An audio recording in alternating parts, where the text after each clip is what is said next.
Hello, welcome to the morning news. A historic summit of the Americas wrapped up Saturday in Panama, underscoring the unity built in Latin America and the Caribbean over the last decade.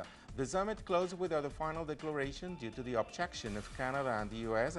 over clauses about collective rights and state obligations to its citizens. Nonetheless, numerous leaders showed clear unity of the continent, expressing support for both Venezuela and Cuba. Presidents Raúl Castro and Barack Obama held the first meeting between heads of states of each country in over 50 years. The Cuban leader spoke favorably of his U.S. counterpart.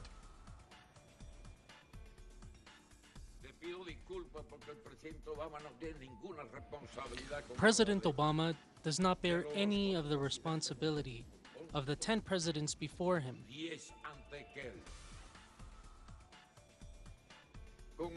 All of them have a debt towards us, except President Obama.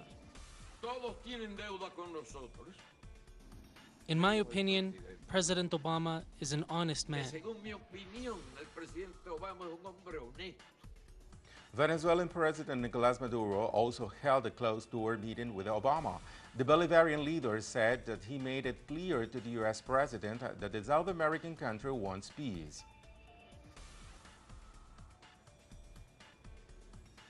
We shook hands. I said, "Here's my hand."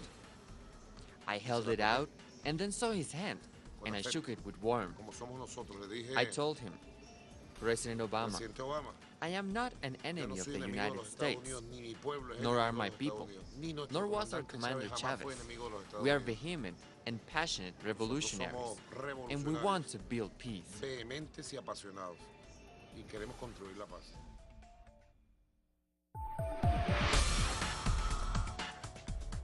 The summit also took place on the 13th anniversary of the short-lived coup against the government of Comandante Hugo Chavez before being restored by popular mobilizations. On April 11, 2002, the Venezuelan opposition attempted to depose Chavez, kidnapping him and presented a false resignation to the country.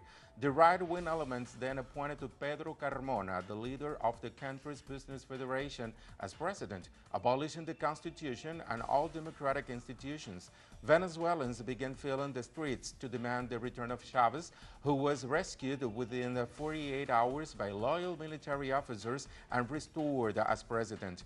The events, representing the first time a coup was defeated in Latin America, are marked annually across the country. A new study shows that the situation for working women in Peru is not improving, in large due to the continued market orientations of labor policies. Our correspondent in Lima, Rael Mora, has more. Ligia Vázquez works from 2 to 9 p.m. as a secretary at the University of San Marcos, but before she arrives to her job that she describes as demanding and stressful, and while her husband is away, she performs most house chores and attends to the needs of her 2 children.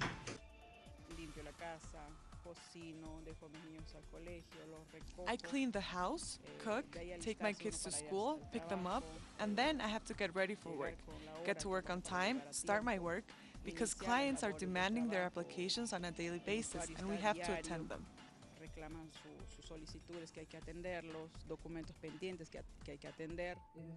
A study released by the National Institute of Statistics and Informatics estimates that on average, Peruvian women earn 30% less than men, even though they work 9 hours more per week. Dr. Maria Reyes from the Manuela Ramos movement explains that one of the reasons for such disparity is that women spend over half of their time performing unpaid domestic work. Dr. Reyes worked as an advisor to decrease the gender bias of the study. We have to change the way we see things, the manner to integrate information and in which direction is directed, and always have in mind that there is inequality. There's a huge gender gap, and it has to overcome with affirmative actions, with policies of intervention by the state, but also with changing social cultural patterns. Dr. Reyes also argues that research methodologies need to get rid of market-oriented biases because the study shows that the increase in the number of women joining the labor force is not sufficient to improve gender inequality. That is the case for Ligia Vázquez, who continues to have the double burden of domestic labor and her formal employment. Rael Mora, teleSUR, Lima.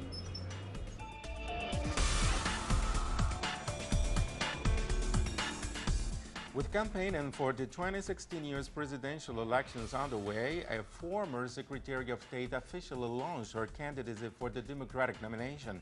Hillary Clinton, who was also First Lady during the administration of her husband Bill, is the first major Democratic Party candidate to officially declare their intention to seek the nomination.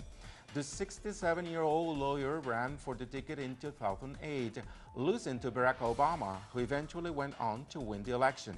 Shortly after launching her first commercials, Republican candidates quickly released their own videos attacking Clinton's record. She has also been criticized as having facilitated the Honduran and Paraguayan coups during her tenure as Secretary of State. Nigeria marked 1 year since hundreds of young schoolgirls were kidnapped by Boko Haram extremists. At an event in the capital of Abuja, members of the Bring Back Our Girls group said over 200 schoolgirls are still being held by Boko Haram. Nigeria's government has been battling the extremists, but also appealed for international help in the search for the missing students.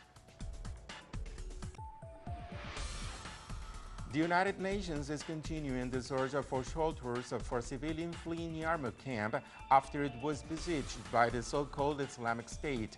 The Commissioner General for Palestinian Refugees visited a school in the nearby district of Al-Tadamon, where dozens of Palestinian families are living after fleeing Yarmouk. UN officials say that they are confident that the Syrian government will cooperate to move some 18,000 Palestinians and Syrians from the camp who are looking for safety elsewhere. And around 200 couples were married in a mass ceremony in Gaza this weekend. Our correspondent Noah Harrison has the story. Thousands of Palestinians celebrated a mass wedding party on Saturday afternoon in a ceremony in downtown Gaza. About 200 grooms celebrated their weddings with their brides and families. The event was organized by Fatah, which is a local Palestinian charity and funded by the Emirati government. The mass wedding celebration targeted grooms and martyrs and prisoners' families as a message of solidarity and support to Palestinians in need from the United Arab Emirates and its people. I am very happy today. Many thanks to the United Arab Emirates and also to Mohammed Dahalan and his wife Halela, who are running the Fatah charity. They brought our dreams closer to reality. Members of the Fatah political party and lawmakers in Gaza joined the celebrations. Several speeches were delivered, thanking the organizers and donors for the helpful project. They also congratulated the 200 grooms who took part in the event. We organized and funded this event to help grooms getting married to their bride despite all the financial problems they are facing. We handed each groom around $4,000 in order to help them starting their life and finding a good housing unit for their married life.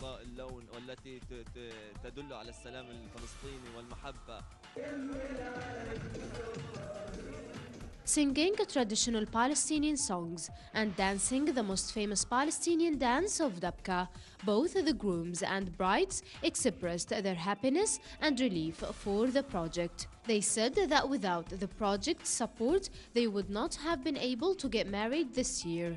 Gazans face serious hardships, which force families into delaying marriages due to the lack of finance and building materials. Nuharazin, teleSUR TV. Gaza. More on these on our telesurtv.net/English. Thank you for watching and have a nice day.